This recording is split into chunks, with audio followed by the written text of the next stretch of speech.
Hello मेरे प्यारे दोस्तों, कैसे हैं आप।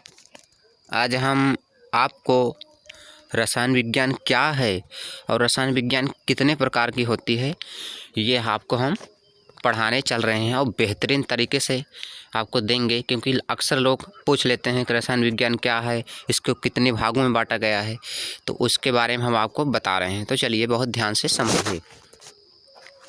दिया है ऊपर कि रसायन विज्ञान क्या है। तो रसायन विज्ञान, जिसको अंग्रेजी में केमिस्ट्री बोलते हैं, विज्ञान की वह शाखा है जिसके अंतर्गत पदार्थों के गुणों, संगठन, संरचना तथा उनमें होने वाले परिवर्तनों एवं उनकी क्रिया प्रतिक्रिया का अध्ययन किया जाता है। यही तो इस रसायन विज्ञान की परिभाषा हो गई। अब आगे कह रहा है केमिस्ट्री अर्थात रसायन। केमिस्ट्री अर्थात रसायन विज्ञान शब्द के उत्पत्ति मिस्र के प्राचीन नामक कीमिया, ऊपर दिया है ना, आपको हम दिखा दे रहे हैं, ऊपर दिया है कीमिया, ये देखिए, ये कीमिया से हुई है, जिसका अर्थ है काला रंग। प्रारंभ में विज्ञान शब्द की उत्पत्ति मिस्र के प्राचीन नामक कीमिया से हुई, जिसका अर्थ है काला रंग। प्रारंभ में रसायन विज्ञान के अध्ययन को केमेटिंग मतलब आपको हम दिखा रहे हैं, ये देखिए, फिर से दिखा दे रहे हैं, केमेटिंग कहा जाता था। वस्तुतः रसायन विज्ञान के अंतर्गत द्रव्य के संगठन तथा उसके अति सूक्ष्म कणों की संरचना का अध्ययन किया जाता था। इसके अतिरिक्त द्रव्य के गुण, द्रव्यों में परस्पर संयोग के नियम, ऊष्मा आदि ऊर्जाओं का द्रव्य के गुण, द्रव्य में परस्पर संयोग के नियम, ऊष्मा आदि ऊर्जाओं का द्रव्य के गुण, द्रव्यों में परस्पर संयोग के नियम, ऊष्मा आदि ऊर्जाओं का द्रव्य का प्रभाव, यौगिकों का संश्लेषण, जटिल व मिश्रित पदार्थों से सरल शुद्ध पदार्थ अलग अलग करना आदि अध्ययन भी रसायन विज्ञान के अंतर्गत किया जाता था। अब आपको हम बता रहे हैं कि लेवासिये, यहाँ से देखिए, लेवासिये को आधुनिक रसायन विज्ञान का जन्मदाता कहा जाता है। जो हमारे लेवासिये हैं उनको आधुनिक रसायन विज्ञान का जन्मदाता कहा जाता है।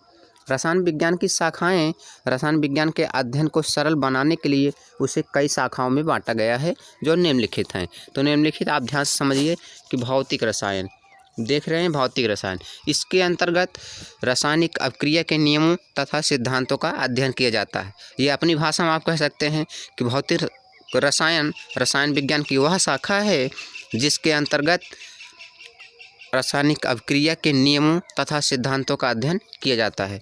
दूसरा आपको है अकार्बनिक रसायन। इसके अंतर्गत सभी अकार्बनिक तत्वों एवं उनके यौगिकों का अध्ययन किया जाता है। अब चलिए हम आपको तीसरा बताते हैं, अकार्बनिक रसायन। अकार्बनिक रसायन, इसके अंतर्गत कार्बन के यौगिकों का अध्ययन किया जाता है।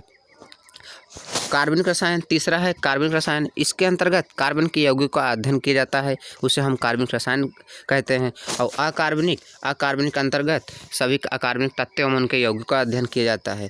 और कार्बनिक रसायन के अंतर्गत इसके अंतर्गत यौगिकों का अध्ययन किया जाता है, जो कार्बन के यौगिक हैं उनका अध्ययन किया जाता है। कहने के तात्पर्य है कि इस हमारे पूरे ब्रह्मांड में या विश्व में लगभग 95% के ऊपर कार्बन है, बाकी कुछ ही % कार्बन नहीं है। तो चलिए चौथा है औद्योगिक रसायन। इसमें पदार्थों का बृहत परिमाण में निर्माण करने से संबंधित नियमों, अभिक्रियाओं, विधियों आदि का अध्ययन किया जाता है। अगला आपका है पांचवा, जैव रसायन। इसके अंतर्गत जीवधारियों में होने वाले रासायनिक अभिक्रिया तथा जंतुओं, वनस्पतियों से प्राप्त पदार्थों का अध्ययन किया जाता है। ये तो हमारे जैव रसायन के अंतर्गत आ गया। अब हमारा छठवां है कृषि रसायन। इसके अंतर्गत कृषि से संबंधित रसायन जैसे जीवाणुनाशक, मृदक के संगठन आदि का अध्ययन किया जाता है। जैसा कि हम अपने खेतों में यूरिया, डाई, पोटास और तमाम प्रकार के कीटनाशक दवाएं छोड़ते हैं ना, तो वही कृषि रसायन के अंतर्गत ये सब चीज़ें आती हैं। अगला है सातवां, औषधि रसायन हम आपको दिखा रहे हैं।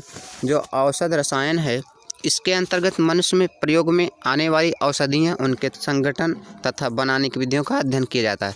कहने के तात्पर्य है जो हम इंग्लिश दवाएं यूज करते हैं अपनी छोटी छोटी बीमारियों में, जितनी दवाएं हम सब खाते हैं, उसके जब अध्ययन किया जाता है तो औषध रसायन के अंतर्गत किया जाता है। 8वां है विश्लेषिक रसायन। विश्लेषिक रसायन, इसमें विभिन्न पदार्थों की पहचान, आयतन व मात्रा का अनुपालन किया जाता है। ये 8वां मुख्य लास्ट था। इसमें विभिन्न पदार्थों की पहचान, आयतन व मात्रा का अनुपालन किया जाता है। तो चलिए अब हम नेक्स्ट वीडियो में आपको इसके जितने भाग हैं उसको कैसे कैसे व्याख्या किया गया है और क्या क्या इसके टिप्स हैं उसके बारे में आपको बताएंगे।